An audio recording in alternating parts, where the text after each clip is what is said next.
So, good afternoon again. So, we're gonna assess the patient's hair and scalp. So, first is we're gonna introduce ourselves to the patient again. So, sir, my name is Manshaw Berti from University of St. Anthony. So, I will be your student nurse for today. And after that, we're gonna explain the procedure to the patient.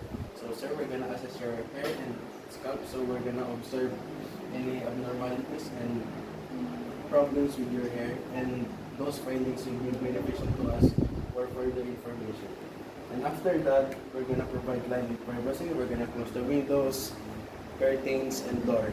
And after that, we're gonna perform hand hygiene, and we're gonna use our gloves. So I hope that you use our gloves.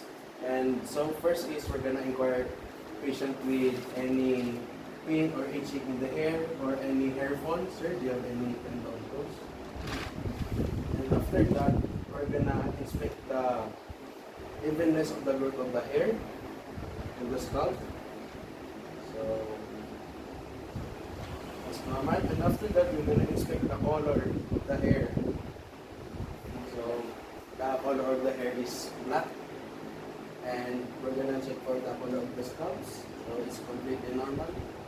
And after that, we're gonna inspect for the amount and distribution of the hair. So the distribution of the hair of the patient is completely balanced and normal.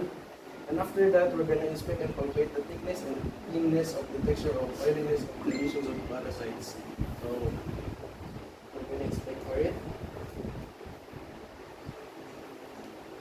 And after that, we're gonna note for any infection or any parasites or abnormalities from the hair and the scalp.